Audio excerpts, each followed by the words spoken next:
Welcome to the course on FPGA based signal processing systems. We will do the arithmetic basics now, which is very essential for the digital signal processing applications. So, in the arithmetic basics, we'll be learning some of the number systems, arithmetic operations, and then also do the Cordic algorithm, MAC, multiply and accumulate systems. How do we implement them? How these DSP algorithms uses these arithmetics. So the DSP implementation, which is essentially focuses on performance criteria. When we say performance of these digital circuits, DSP algorithms implemented in the FPGAs, then area, speed and power consumption minimization is essential. So this, it should be faster, the algorithm implemented should be faster.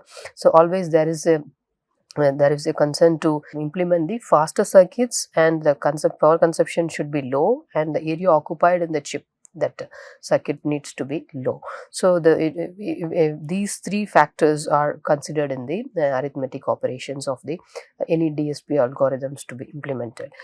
So the adders and multipliers play a important role in the DSP system. So if you take an FPGA and look at the data sheet of it, that the number of adders and multipliers are fixed for the cases of the FPGAs. So the resources for the dedicated chips have the number fixed. So we can't, the algorithm should be designed in such a way that it uses minimum adders and multipliers. So not only adders and multipliers, with the DSP algorithms would also involve the division and square root in all of them. So division is again tedious process to implement it. Although the square root function we need to be checking, and some of the special functions also, sine theta and cos theta, trigonometric functions, all of them need a special attention to implement them in the field programmable gate arrays. These are all very much used in the DSPs. So the dynamic range again is the key issue in DSP. So the data representation, whether we use the fixed point or floating point representation, is an important one. So we need to know what is that fixed point representation and the floating point representation, and the basic number systems. Then we'll be proceeding with the arithmetic operations of different kinds.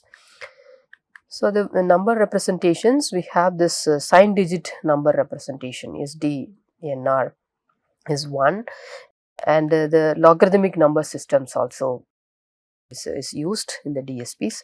Residue number systems are the other ones, and the coordinate, that is coordinate rotation digital computer, which is CORDIC. Also the another representation which is used in the arithmetics of the DSPs. So we'll explore in the due course of when we do this arithmetic basics this week.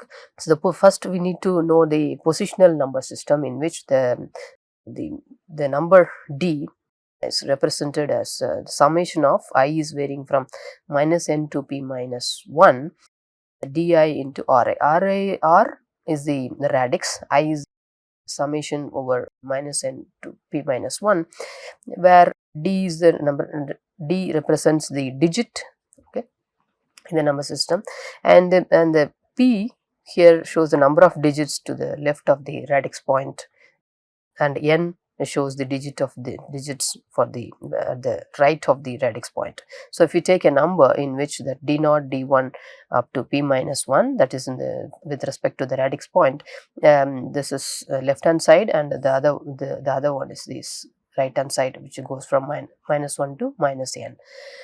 So this is how a general number in a different radix, R is the radix here, it gets specified. For binary examples, then this R becomes 2. So the D is the binary number B as represented, and the D is B of suffix I, that's a binary number 0 or 1.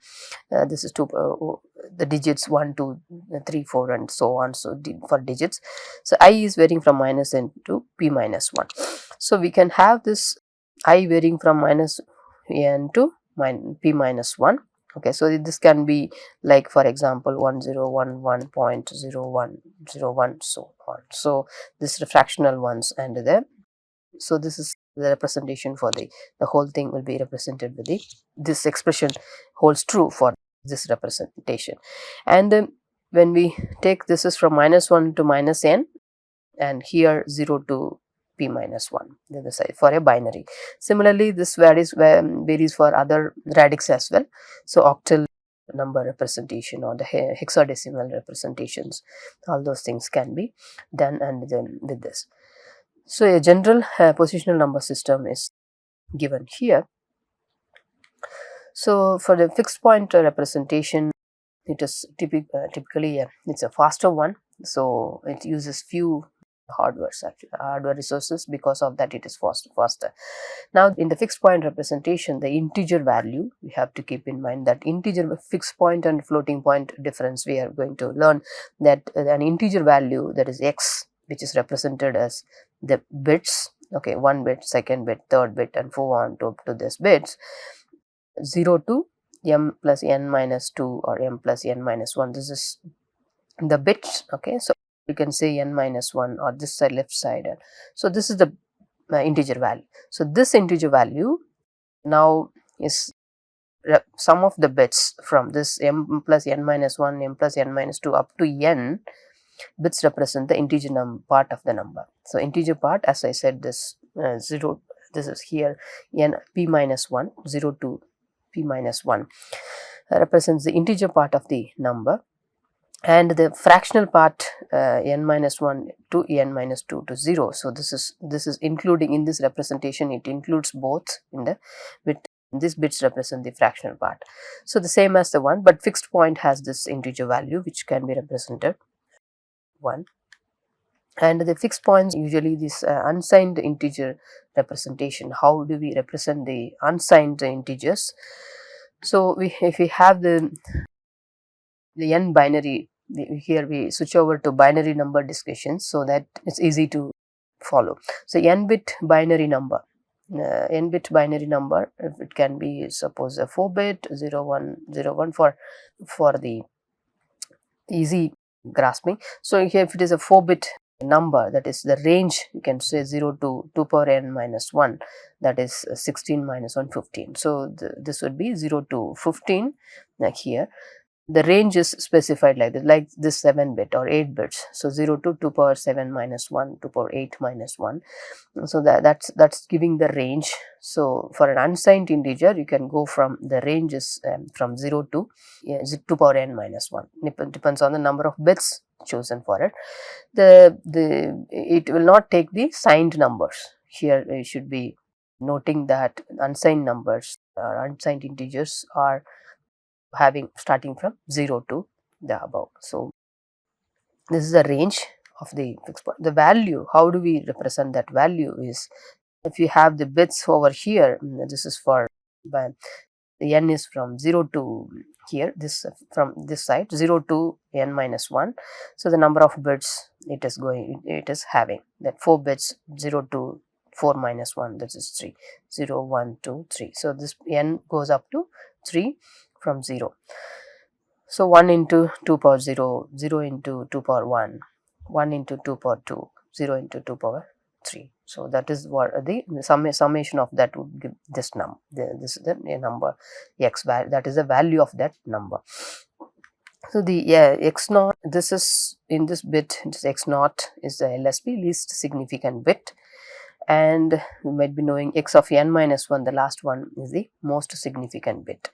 So unsigned number which is having LSB and MSB, if we have the signed magnitude representation. So the next one is the signed magnitude representation, in which you can represent this number has this sign bit. The MSB, the last bit, indicates the sign bit. If it is an 8-bit number, the 8th bit would indicates the sign. So the remaining bits store the magnitude. If you have 8-bit number, so then this last bit gives the sign, otherwise the remaining bits store the magnitude. If this is 1, then it is going to be a negative number. If this this MSB is 0, that's a positive number. So the value can be obtained from this xn 2 power n going up to n by n minus 2, not n minus 1. Negative number is the minus of this n equal to 0 to n minus 2. The value can be calculated. The range minus 2 power n minus 1 minus 1 to 2 power n minus 1 minus 1. So it is minus, suppose for 4-bit, minus 7 to plus 7. Okay, so the range of the signed bit can be minus 7 to plus 7. So the signed magnitude 4-bit can be represented in the circle, in which if we have this is 0 and 4-bit 1, 2, 3, 4, 5, 6, 7 is known. Okay. So what are the other representations? Like, start from here. So this is up to 7. So how do we get the minus 0? That is, for 0, this is 0. Then if you put this last bit MSB as 1, that represents minus 0. And for 1, the last bit is minus 1, has this 1 in the MSB. And for 2, this is 1 0 1 0. Okay, so the last bit is changed over here. This is minus 3 and this is 4. You can compare this 5 with 5, similarly 6 and 7. So it goes from this in the circle, like have 0 to 7 and then minus 0 to minus 7. So the representation here, the problem signed, you have these two numbers having for 0 and this is also 0 in the signed magnitude. This is minus 0 and this is the plus 0 1. So note the difference in the signed magnitude numbers. So when we say signed magnitude number, 8-bit or any number of bits, the last bit specifies whether the number is positive or negative. If it is 0, this is positive and then these are negative. So the signed magnitude system, we can go from the range minus 2 power n minus 1 to minus 1 to plus 2 power n minus 1 minus 1. That is the range specified. So whereas in unsigned numbers, we cannot use the lower side. That's from 4-bit, it can go from 0 to 15 in the unsigned number, 0 to 15 in the unsigned number. Whereas signed this 15 is from minus 7 to plus 7, including that zeros. So the next number system, which is the ones complement, we would also bring this under the diminished radix complement representation. So radix complement representation and diminished radix complement representation, this r and r minus 1 complement. Okay, so this is r minus 1 complement, in which this ones complement comes into picture. So what is the range and representation of it? So for a n-bit ones complement 1, which has the range from minus 2 power n minus 1 to 2 power n minus 1 minus 1. So this range, so how do we form it? And it's very simple, that negative numbers are formed by this ones and zeros are made ones and the bitwise complement of each one. So the how do we get this radius? The complement is 2 power n minus 1 minus n the number, and this is the complement. We would wrap the 2 power n minus 1 here. Note on this minus 1 for the diminished radix complement. This is not only for radix 2, because it's one complement. You can have the 9's complement, 10's complement, and so on. So in this case, it is this 9. If it is 9's complement, then it would be not the base 2. Base will be different. So that's 1's complement and 2's complements are used in the DSP algorithms. Mainly negative numbers uses the 2's complement representation. So in the 1's complement, if you look at this circle, that so 0 to 7, there is no, I mean the 4-bit case is represented over here, 0 to 7. So how this complements are obtained, the negative numbers. Okay, so in the signed bit representation, we just had this last bit changed to 1. Okay, so here, so we have this, how do we obtain this?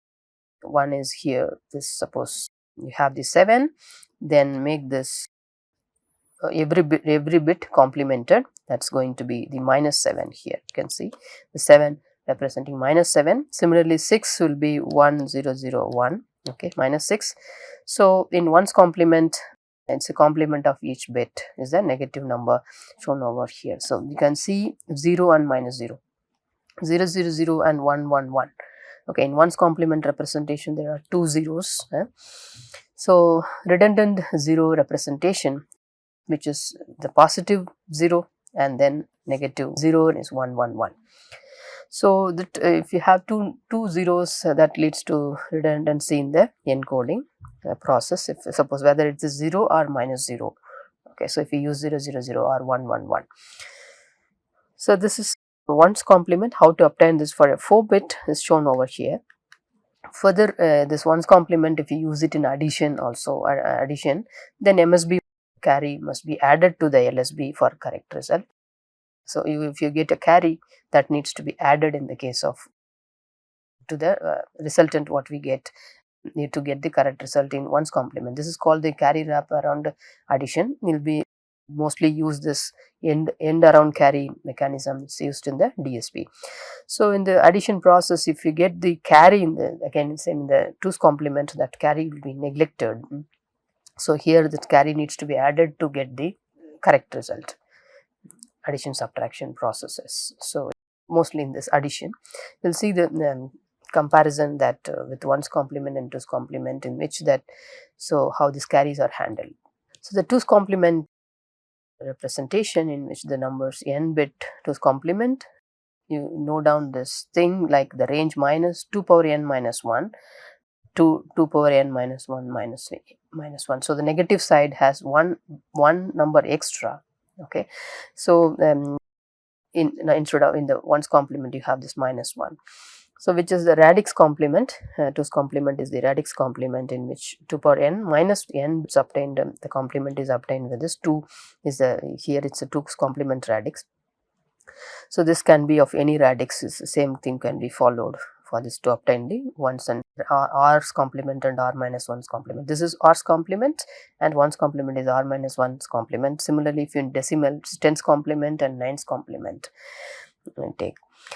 So the 2's complement thing, we have this here we don't have the case of 2 zeros. You can see in the sign bit, sign magnitude, as well as for 1's complement here these 2 zeros.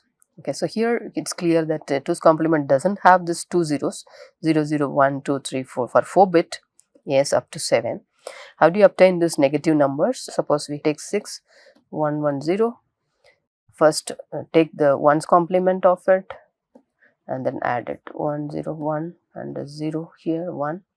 So this is going to be minus 6 over here. Okay, so the 0 takes again the 0. Okay, so there is no negative 0 in that case. So as said in the previous example. So the ones which we have 0 to 7, and you have this 7 now. 7 is 1. Take the complement of this here and 1. So you will get this one. Okay, so which is minus 7. Okay, so you can see the 8 which is extra over here, that is what the range specifies here, minus 2 power n minus 1, not minus 1 included here. This is 1 h which is extra. In other number systems you have 2 zeros which is not over here and only 1 0, and you had that another number extra in the range of minus 8 here. So this is 7 to minus 8 or minus 8 to 7 in the range. So this is 2's complement representation, and it is widely used in the DSPs, and it's a preferred arithmetic one. Arithmetic basics, it is very much preferred in the digital systems. Mostly the CIC filters like cascaded integrated comb, we designing them. So in that DSP algorithms also we use this 2's complement systems. So the next one is a floating point representation, in which it handles the range of numbers, so and simplifies the complex algorithms to avoid manual scaling. So instead of having this the exponents, so the exponents, how do we handle it in the fixed point? That integer can be with the fractional part also. The radix point is specified in the fixed point, whereas in case of floating point it handles the complex algorithms with that. So the scaling is mainly taken care by the floating point representation. So we have this real number. So here is the real number in which the floating point representation has a sign bit. So in the previous cases like sign magnitude and the 1's complement, 2's complement, the negative numbers are dealt with in 1's complement and 2's complement, also the sign magnitude which representation.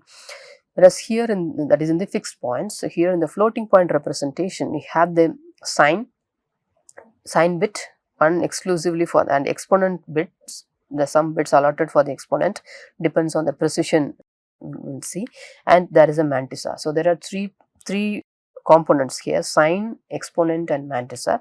In case of single precision floating point representation or double precision floating point representation, single extended precision or double extended precision. So in all these things, what are the bits allocated for sign, exponent and mantissa?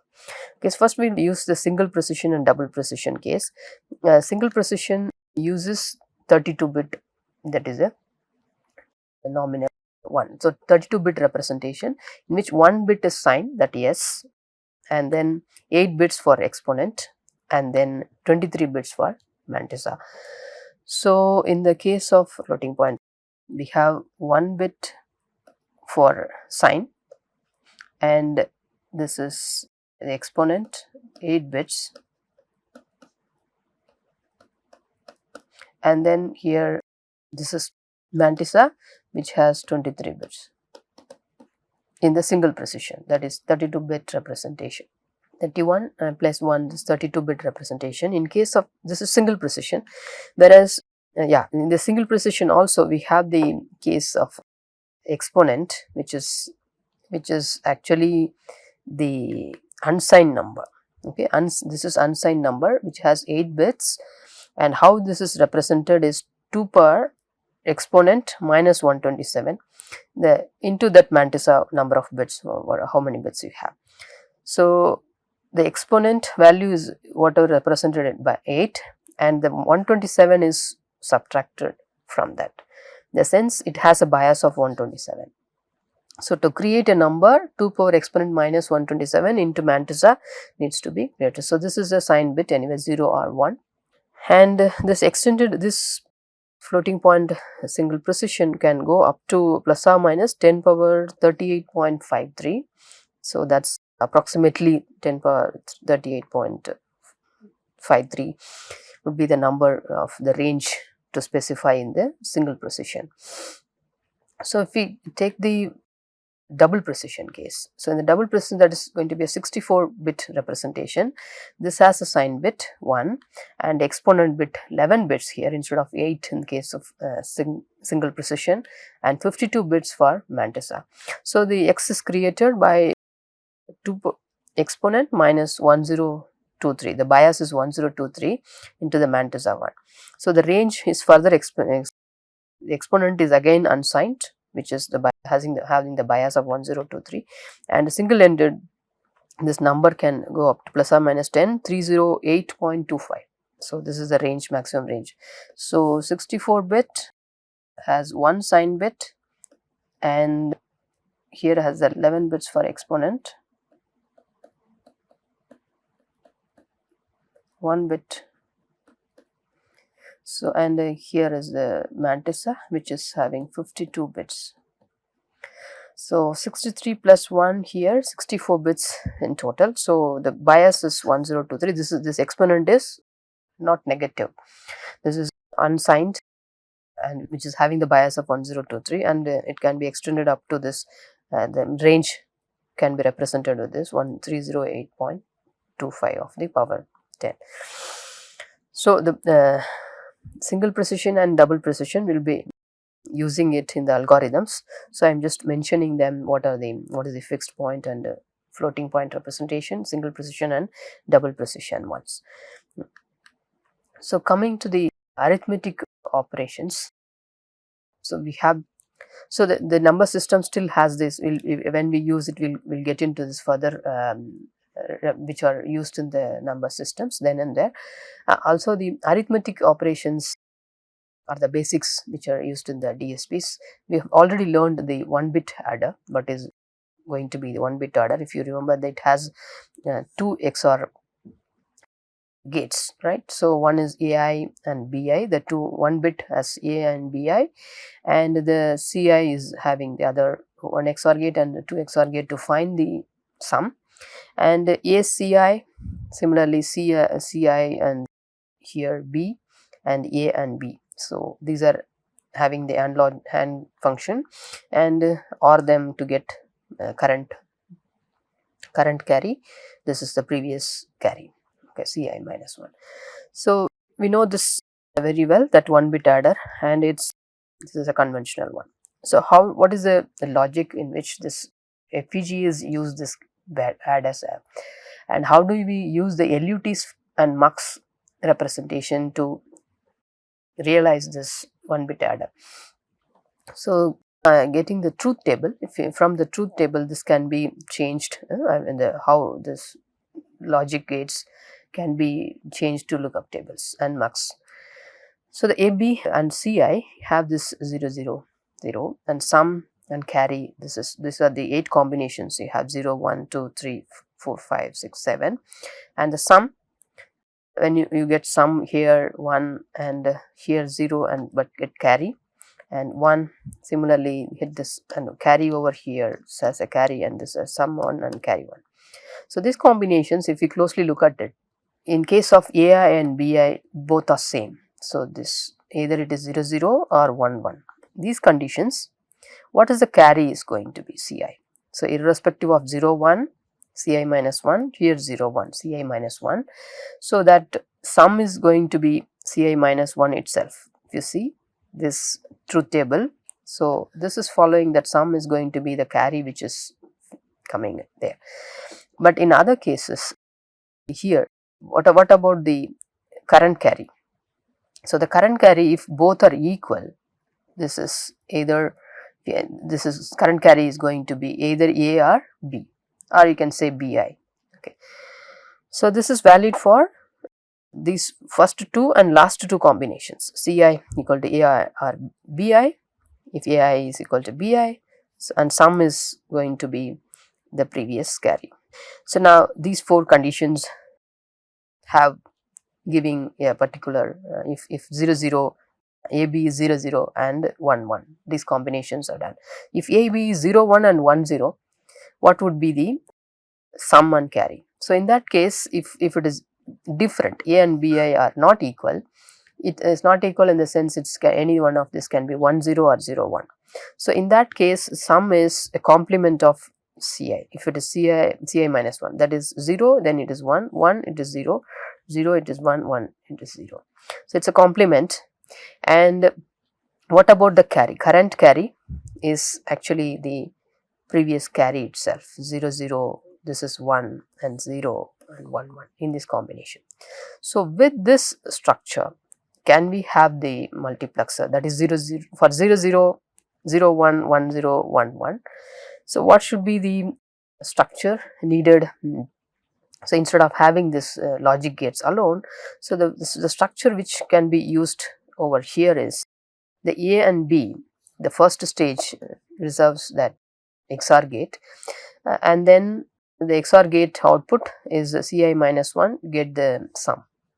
But to get the carry faster, that is, okay, what are the changes can be done? Can we have this if CI minus 1 is given to the one, you can see the 2 to 1 MUX, the select line is from the first XOR gate AB, whether this is 0 or 1. That means if this AB both are same or both bits are different.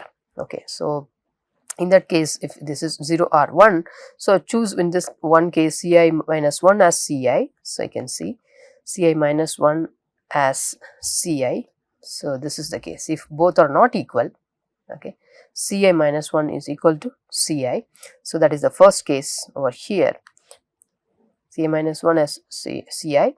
So if this is the first case, choose A or B. It can be connected to A or B. So this case, other case in which A or B, CI will be equal to AI or BI. So the second case, if both are equal, then if both are not equal, go to the Ci minus 1, assign the Ci as Ci minus 1. If both are equal, then get Bi to the Ci. Okay, so this is what the mechanism. So the carry logic is now faster in this case compared to the previous logic. So it has to get 3 AND gate functions implemented from A, B, B, C, and then C, A. Of course, the carry is the previous one, Ci minus 1 in the case which we had here. Okay, so it has to, the carry needs to be obtained through this. Okay, instead of having this operation, so the carry, this function is changed with the mux structure. You can see over here the mux structure, which is getting the carry for the logic which is using the truth table, which for the faster carry logic. So this is reduced, and this would even use the 4 input LUT of the technology schematic, which we can see, and the Ci minus 1 also. This is for the fast carry logic. This LUT and mux structure, which is in the FPGAs, can be used for 1-bit adder. So how to extend this 1-bit adder arithmetic to the other ripple carry adder also? We can use this 1-bit adder for, suppose the design what we had in the 4-bit adder case. The ripple carry adder can be changed, that full adder can be changed with this structure to perform the addition, so that you can get the faster carry compared to the other AND gate logics.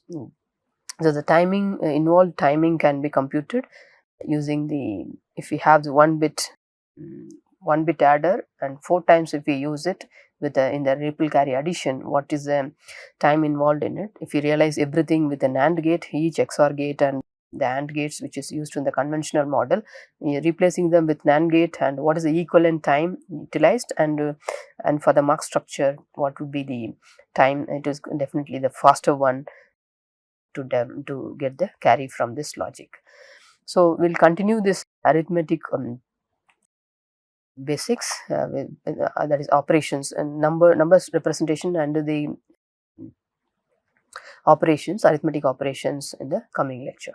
Thank you.